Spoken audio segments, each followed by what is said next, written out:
Hi, I'm Wayne Tuttle, and this is Chasing Legends.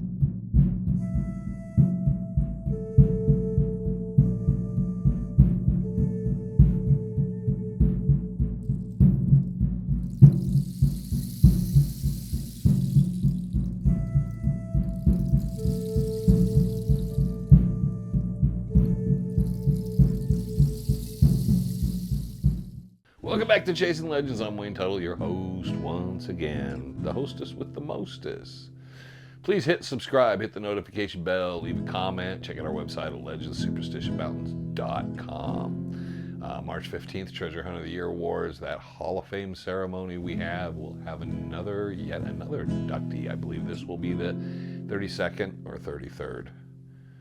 33rd, I think, annual. So 33 years, 33 inductees, with a 33rd veteran inductee as well, and a special recognition. So we will find a way to try to cover it, and everybody have the results and everything from that. But let's get on to this week's story from Chasing Legends.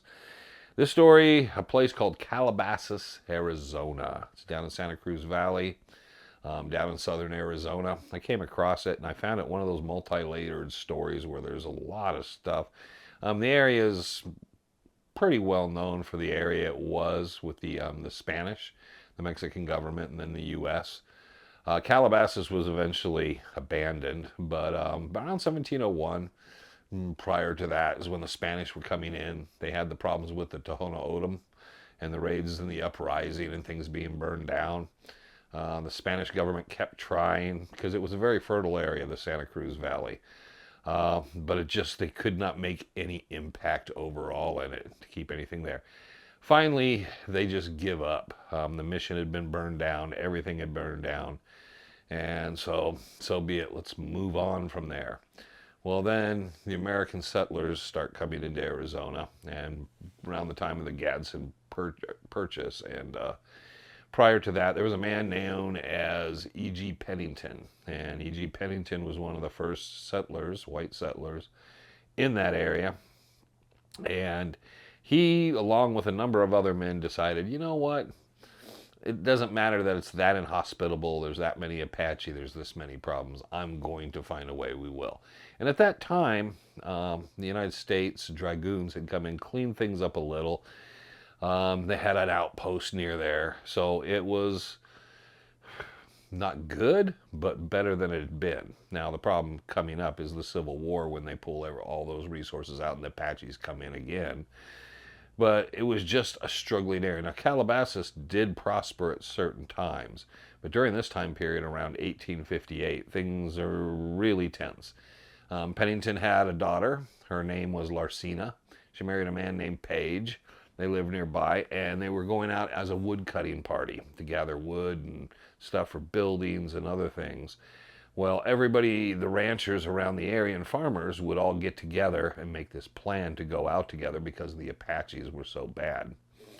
The depredation was terrible. So they gathered together. Larsina, her husband, didn't want to leave her home alone, so was bringing her along because it was better to lose your house than lose your wife and your house. And another gentleman who'd lost his wife brought his daughter. So Larsina's job was to look after the man's daughter. Her and her husband didn't have any children at the time. So they go out and they're doing the wood cutting, and then the Apaches attack. The Apaches come in and devastate them.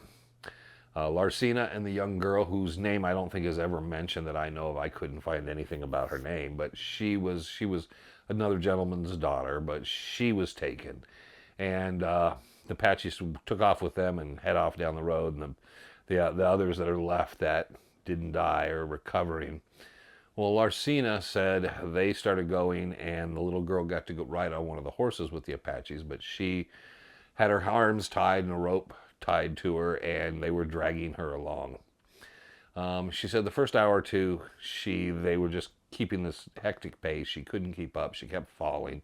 They were becoming more and more annoyed. She said finally, she took 2 or 3 falls. They had to come to a stop. The final fall, which was probably the 4th or 5th time she fell, she just couldn't even get back up to her knees. She was completely exhausted. She was battered. She said they were going through the most rugged area.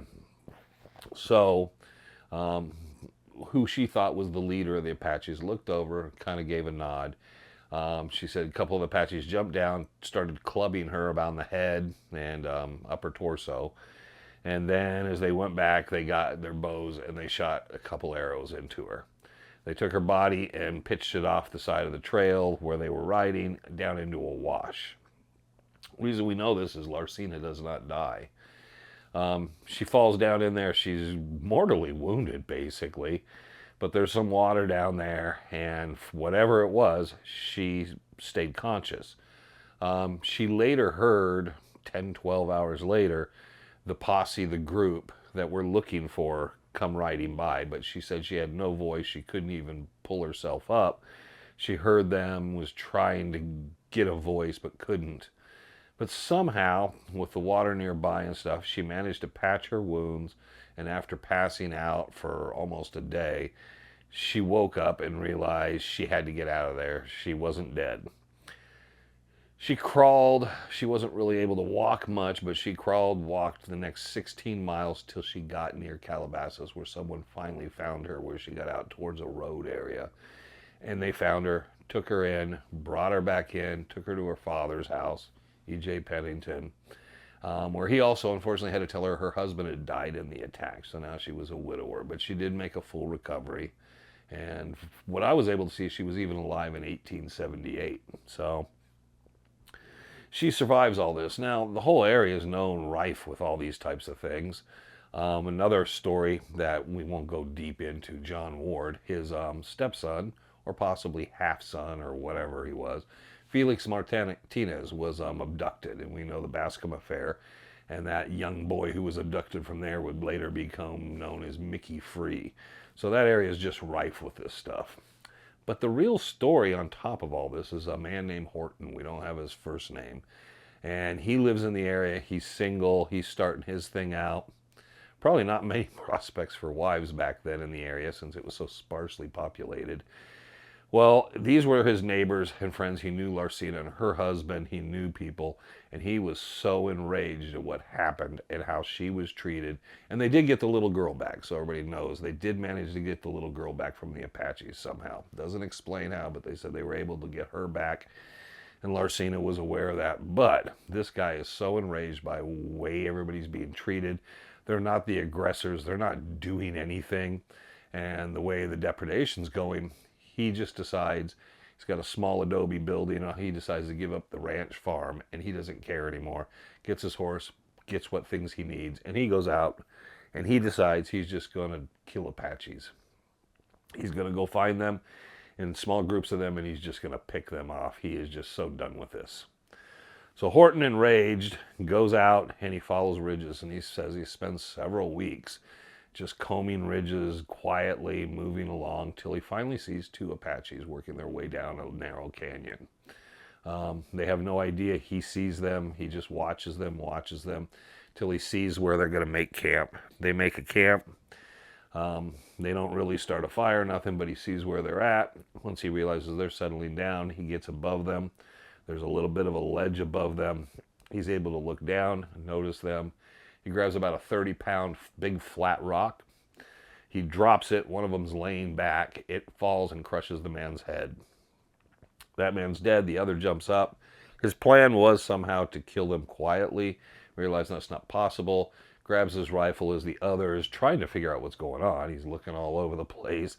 This big rock fell. Is this an accident? Where did it come from? He starts to look up. He gets this guy through the shoulder. That guy flips over and falls down the ridge. He sees that he has nothing, so Horton gets on his horse, starts working his way around to go down and finish this guy off. Figures he didn't get a good enough shot in, so he goes down and around, sees that the guy crawled in the brush. He's laying back there with a knife, kind of waiting, but, he's bleeding out of the shoulder, and he's all screwed up. And Horton doesn't even try to approach him. As soon as he sees where he's at, he fires, shoots him in the other arm, and, of course, Apache can't do anything at that point. He's laying there. He gets up close enough to him. The Apache's struggling, he kicks him in the head, knocks him out. Takes him, drags him back to where the other Apache is. When that Apache wakes up, he's tied to a tree with the dead Apache. Horton sits there and just stares at him. Horton said he was so full of rage for the next couple of days, he just sits there, cooks his food, realizes the guy can't get away, he's bleeding to death. He just wants to watch him slowly die. He says he's ashamed later for feeling this way, but he was so full of rage. The Apache doesn't die after several days. He's feverish. He's talking. He's singing. Whatever's going on. And Horton realizes, I got to get him to shut up eventually. The guy just keeps going on and on. He's very weak, so the voice isn't carrying much, but Horton doesn't feel right of just shooting him there, which is kind of funny when you think about it. So he decides, he tells him, even though the Apache and him do not understand each other, I'm going to cut you loose. You take off, I'll give you a head start, and then I'm going to hunt you down and kill you. So Horton cuts him loose, lets him go, and the Apache takes off down the canyon, crawling and falling and stumbling. And he said he's actually, for the next 15, 20 minutes, he can hear him. So he says it's not going to take long.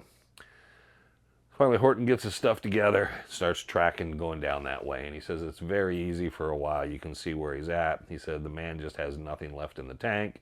He's just leaving sign everywhere. And then he gets to a point where he can't see anything.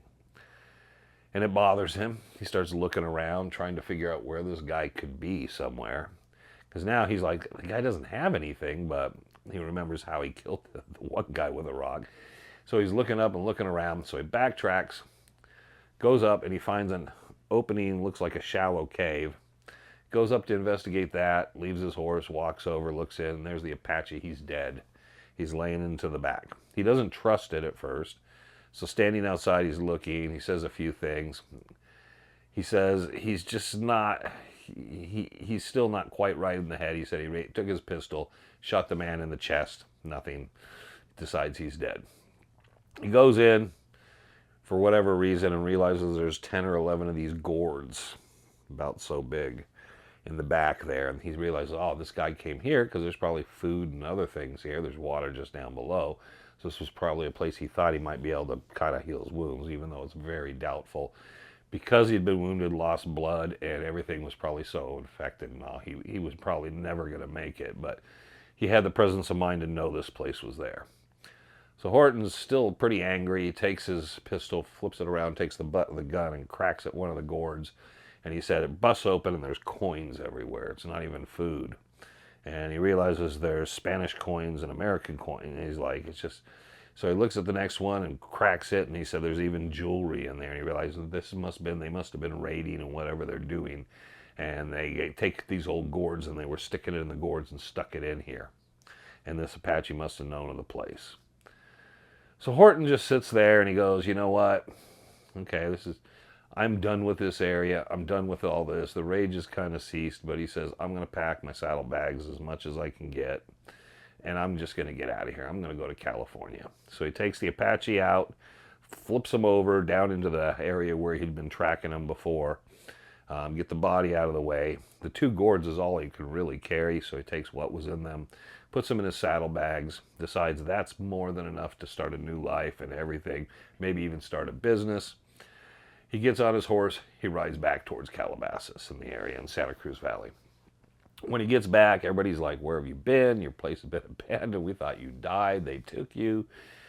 He tells them what happened. Said, no, I was that angry. He says, I'm really sorry. Kind of ashamed of what I did, but I really don't care.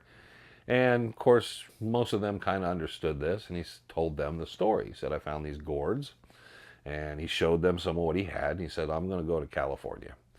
He drew them a couple maps, told them the area where he attacked the Apaches, and he kind of drew it out about where the other Apache would have been in the gourds, and he said, you guys, there's 7 or 8 gourds still there. Whoever can find them can have them. I'm good enough. I'm on my way. Now, the man that told the story said, unfortunately, there's not a happy ending. Horton left. They searched. They did find the tree with the dead Indian, so they know they were somewhere in the area, and it had to be within the hour of that area where Horton killed the last man and where this little alcove cave is, where the gourds are. But they were never able to find it. And they never found the body from the other. But one of the men decided to go check and see if he could get any other further information from Horton. But unfortunately, Horton on his travel from Calabasas to go to California.